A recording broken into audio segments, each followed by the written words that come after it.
What's going on, guys? I'm Bill and welcome to Bill's How To. Today I'm going to show you guys how to cut in your walls and ceilings like a pro. I'm going to show you guys a few tips and tricks that I use so that I can cut in the majority of time without even taping up. Now, as most people are probably aware, taping up is a nightmare. It's an added expense, and if I can avoid it at any point, I will definitely do that. So today I'm going to show you guys just how easy it is to cut in. Let's get straight into it, guys. Let's do this.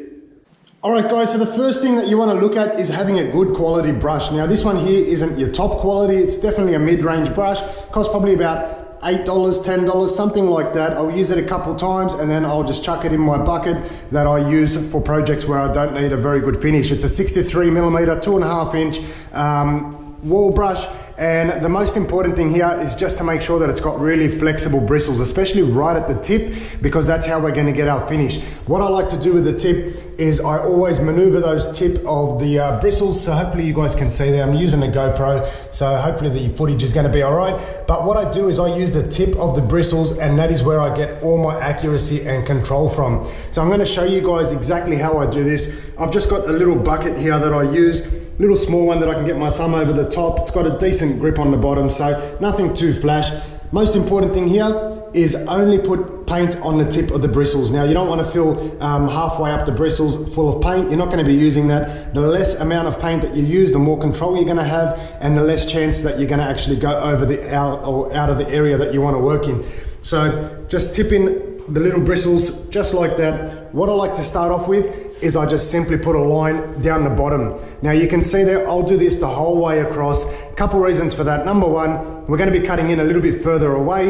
If you're not too sure what the purpose of cutting in is, it's basically to get in those nice tight corners, and then you want to feather your outside off so that when you come time to roll it, that you can get rid of that transition from the brush to the roller marks. You're barely going to see it, but what I like to do is I put a bit of material down here. That way, once I get up to the top, you'll see that I actually put a bit of pressure on the bristles. So what that does is that spreads everything out, and then I've got control just on the tip of those bristles there. So I'll show you guys how to do this. Apply a little bit of paint, and then I just take a little circular motion up from the bottom. You can see hopefully there on the tip, I've just picked up that excess material from the bottom, and it's right on the tip. So I can get a really good control of where that paint's gonna go. What I do from here is I'll just work it up, and then I just bring my brush straight across. So you can get a lot of control as long as your brush is nice and wet on the tip. You want to make sure that you've always got a wet tip on the brush. That's how you're going to get the most smooth kind of effect and the perfect transition all the way across. If you don't have much paint on there, it's going to be missing sections. You're going to have to keep going back and forward over the same section. So this is what I do. Any of the hard spots, which is like around this alarm here, we've got a little sensor. I'll show you guys what I like to do. Initially, if you're not too experienced in doing it the way that I've just shown you guys, the best way to get about it is to basically put the brush square up against the area that you want to work with and just simply press down on those bristles. So you can see there, as I press down, I'm getting really close to that edge and I get a perfect finish. So even if I wanted to, I could go around the whole area. It would definitely take a lot longer, but you'll still get a perfect finish going around like this, working it around, and then just feather off that section. That's pretty important to do.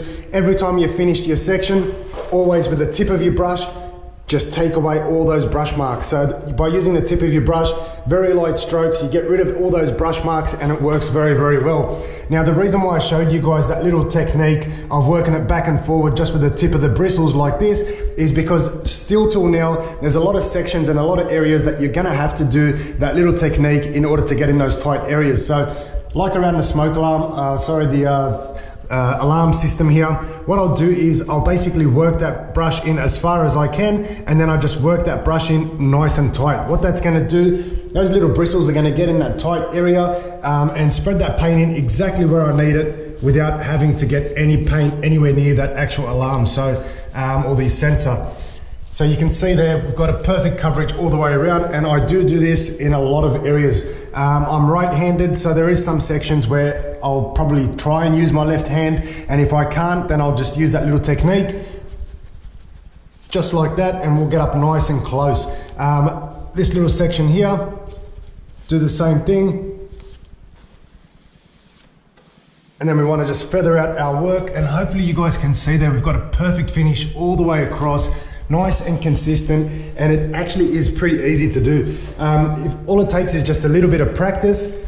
Like I said, always put a bit of material down here. Anytime that your brush becomes dry, you can go back to that little section, pick up that excess material, and then you can cut in once again. So it actually is pretty easy to do, very, very fast. I'll show you guys just how fast we can do all this area. I've seen a lot of people do a few different techniques, especially when they're just starting off. But this one here is what most people tend to go for. It's very, very easy to use. Very user-friendly, and once you get the hang of it, it actually is pretty easy. So here, for example, right-handed, once again, I have to bend over to that left side to get the brush in. I can do it with my left hand, but obviously I don't have as much control with my left hand. So what I do, same thing as I showed you guys before, work those bristles in those tight areas, and just simply press down on that bristles. Once you press down, the bristles spread out, and then you can get just that little tip. If I need to get in the corner, I'll use just that little tip of the bristles and just work it back and forward. So I'll show you guys once we get to a corner section how we do that. Always feather off your area. So apply that paint all the way down the bottom, and then we go up to the top edge right here. So here we're cutting in the ceilings. Nice, perfect line all the way across. As long as there's paint on your bristles, it'll go very, very smoothly. I'm right-handed, so I usually tend to go from the left to the right, but it's whatever you're comfortable with at the end of the day. And when you're doing your ceilings, you always want to be up at head height, so try get everything in line, in line with your eyesight. That way you're sitting at a perfect level to actually work with the brush and see exactly where you need to go.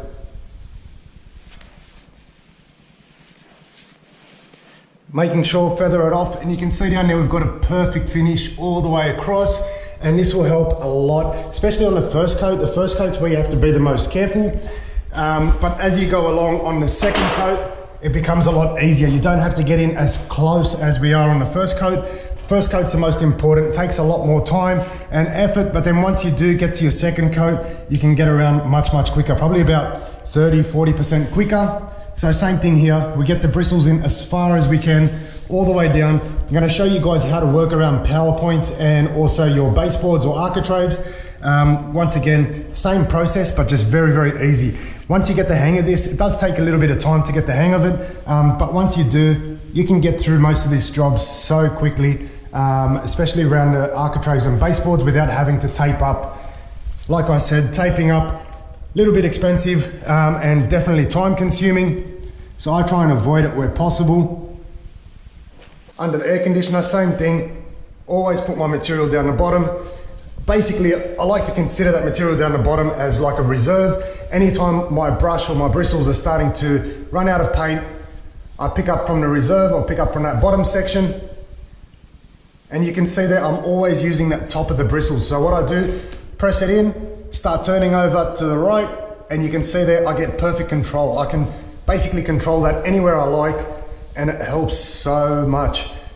Very handy little technique. Most probably people won't teach you these techniques, and there's a lot of reasons why people don't like to teach you things. Number one is because they like to keep all these techniques to themselves. You might be their competition. And number two, most people aren't very nice, to be honest. It's not a very nice world out there. Most people don't like to help each other, unfortunately, these days. And that's the whole purpose of this channel, is just to simply help you guys out. Once again, tight area, get the edge of the bristles in there, and we're just going to work it all the way around. Now, once we get to this corner here, once again, I'll take that old technique that I showed you guys, put a bit of pressure, and you can angle off that brush in any direction. So you can see there, I'll work it just in that little corner there, turn my brush around, work it up again, always in the corners. I do the same technique. There might be a few other ways to do it, but unfortunately this is the way that I do it. Well, it's actually pretty fortunate, since I taught myself most of the techniques that I show you guys. So there more than likely is another way to do it, but this is what I have found and learned so far to be the best and most effective, give you a perfect finish every single time. So once again, in that corner, and then once we got enough room, then we can actually repeat the same maneuvers as we'll do them before. All right, so we've got a good little section right here. Once again, same process. Fill up the edge, that's going to be my reserve where I'm going to get my extra paint from. And when we want to get really close to this one here, we're going to start off a little bit further, pick up that paint with the tip of the bristles, and then we're just going to turn that around. So you take a couple turns until you find the edge, work it all the way down just like that. Take a bit more from the reserve, make sure we've got plenty on the tip of the bristles. Further off this top section.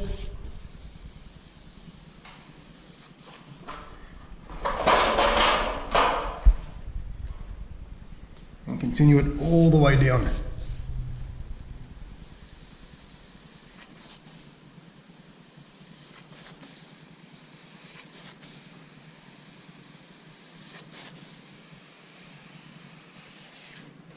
I'll stop when I get almost down to the bottom. Feather this top section here off again. So if you have a look at the finish there, we've got a nice crisp line all the way down to the bottom with no taping whatsoever. Repeat the same process on the baseboards.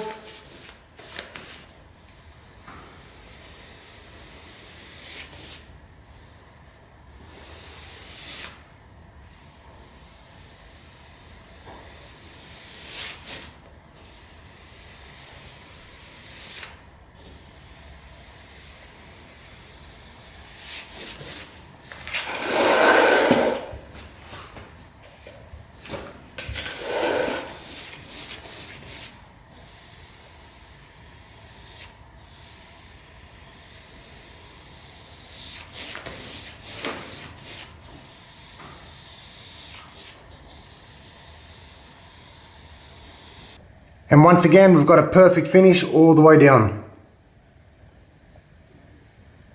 And we can do the same thing around the light switches.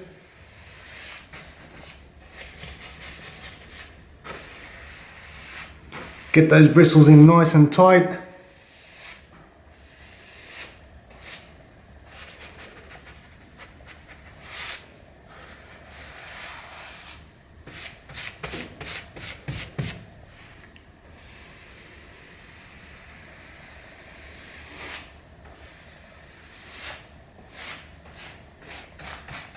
And once that's done, guys, we've got a perfect cut in all the way along the baseboards here. Same thing up on the ceiling. We've got a perfect finish all the way around. Like I said, simple little tips and tricks to help you guys get along. Number one, you can either develop your skills and work it all the way along. Moves a lot quicker using the skimming motion. And if that doesn't work or you're not too concerned, you've only got a little area, you want to make sure that you get 100% right. Use the tip of the bristles, bring it up to the section that you're working on, and just simply edge that all the way through until you get a perfect finish, guys. But at the end of the day, guys, hopefully you guys have enjoyed this video. As always, like, comment, and subscribe. Until next time, I'm Bill. Thanks for watching. Bill's out too.